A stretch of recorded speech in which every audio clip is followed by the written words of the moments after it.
Зажигательной лезгинкой встречают гостей на открытии Грозненского реабилитационного центра для несовершеннолетних. Вместе с главой Чеченской Республики приехал полномочный представитель президента ВСКФО Сергей Меликов. Незадолго до официальной части Рамзан Кадыров рассказал федеральному гостю о том, какая работа проводится в республике для подрастающего поколения и кто будет жить и учиться в новом центре.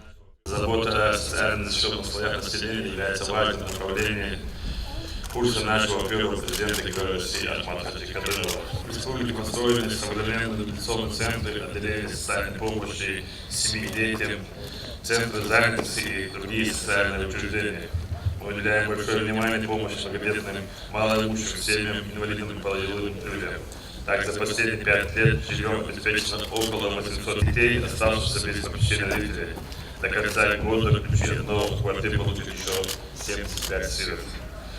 Серьезная поддержка оказывается подросткам, оказавшимся в трудной жизненной ситуации.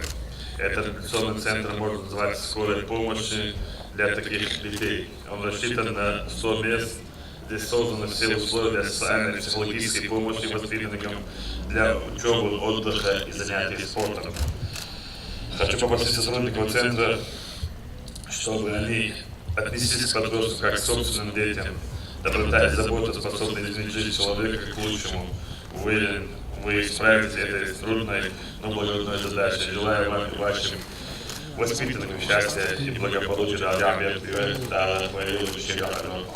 Уже после глава республики наградил отличившихся соцработников почетными грамотами. Чечня – стабильный и перспективный регион, отметил Сергей Меликов. Открытие центра – прямое тому подтверждение. Здесь в подрастающем поколении с детства воспитывают чувство долга и патриотизма.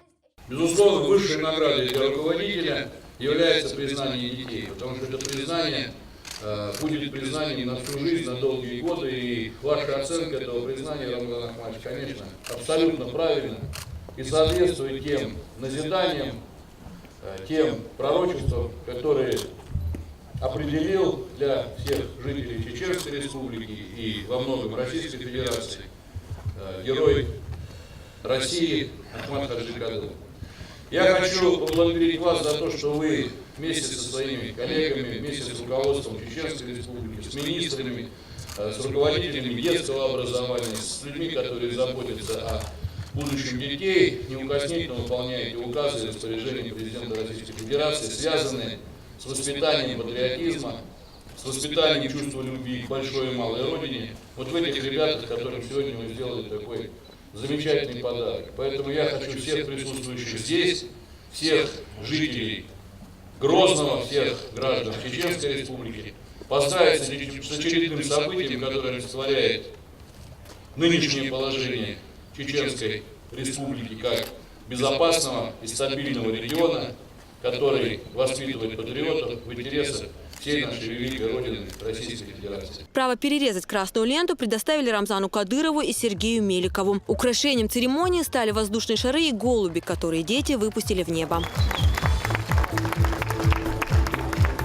Вместе с главой Чеченской Республики центр осмотрел и Сергей Меликов. Просторные комнаты, игровые и компьютерные классы произвели впечатление на полпреда. А здесь коррекции? Здесь будут трудовоспитание, которые с характером, который нужно работа психолога, основное это будет работа. То есть это не физические недостатки? В реабилитационном центре для несовершеннолетних детей созданы все условия. Здесь они будут жить круглосуточно, получать образование и помощь психолога. В республике это уже 6-й реабилитационный центр для несовершеннолетних детей. В Грозном это первое социальное учреждение такого типа. Первые 100 человек сюда уже приняты. Динара Мурадова, Магомед Мударов, Джамил Хаджалиев. Новости.